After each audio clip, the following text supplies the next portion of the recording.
Imagine going to confession to confess the sin of excessive vanity about your appearance, and then to have the priest instruct you to go around town wearing a ridiculous oversized hat and essentially looking very foolish.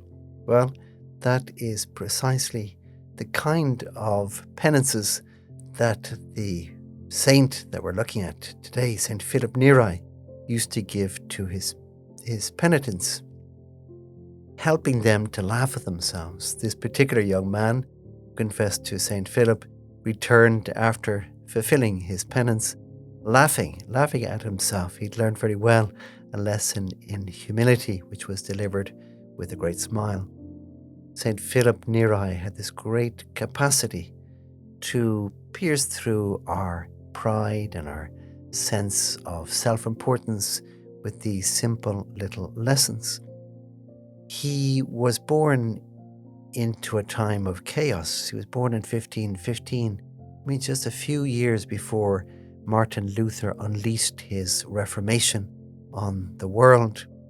And by the time St. Philip was a young man, the church was really in a dreadful state, trying to cope with the chaos of the Reformation and also just with the devastation of Rome, where he lived from the age of 18 onwards. All the scandals and the clerical worldliness and the decadence of the late Renaissance was the world that he grew up in. Kind of the Rome that he grew up in was a bit of a miserable place, a shadow of its former self, full of people in desperate need. Well, the young Philip set out with great energy and great enthusiasm, but also with great good humor to help especially the poor of Rome. And so today he is one of the patrons of Rome.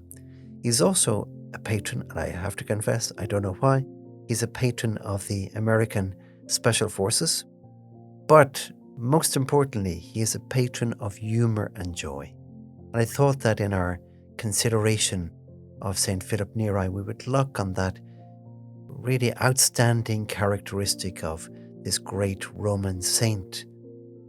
And it kind of is surprising, because we would think that somebody who grows up in a time of great turmoil in the church and who becomes one of the great figures of what is now known as the Counter-Reformation, or the Catholic Counter-Reformation, the Catholic response in the 16th century to the chaos of the Reformation, we would think that he would need to be hard and stern and kind of ferocious. The truth is, St. Philip Neri was anything but. He was a man of great good humor and joy, and also of gentleness and humility.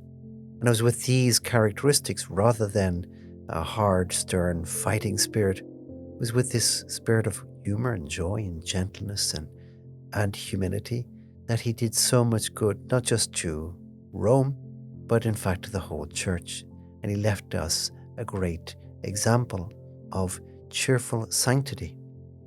When I studied in Rome, I used to attend or study in a library called San Girolamo, and researching whatever the work I had to do. But I didn't realize that upstairs was the original oratory of St. Philip Neri, the place where he used to unite with his priests, friends, and the men who became the first Oratorians was just over my head, and I never went up there, which is a bit of a regret. But he founded what is known as the first oratory of the Oratorians. Many Romans came to him there for confession and direction and advice.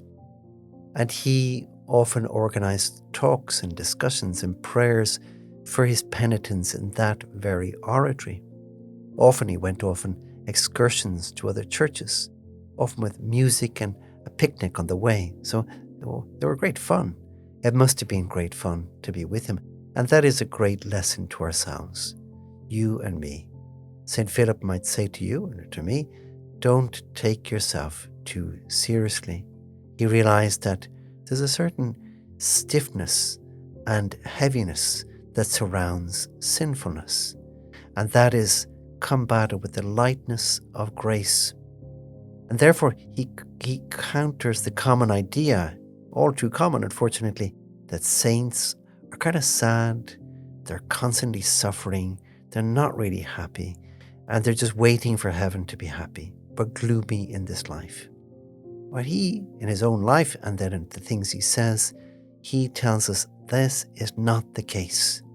He says, a cheerful spirit is more easily purified than a gloomy one. And he counters the kind of, pride and sometimes even pomposity that often is lurking behind sin.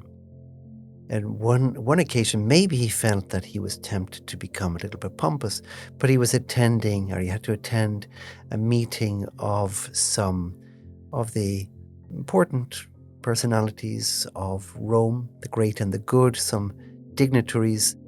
And he turned up at this meeting or reunion with half his beard shaved off, leaving everybody a little bit bewildered, but also maybe a little bit amused and disarmed. And it's not that he was just being eccentric. It was something much deeper than that. He was showing that we do have to be careful not to take ourselves too seriously, to always approach life with this sense of lightness, something that G.K. Chesterton says, actually. He says, the angels can fly because they don't take themselves too seriously. They're light. A nice point. And that we have to remember ourselves. Let's not forget, or let's learn from St Philip Neri, the importance of good humour.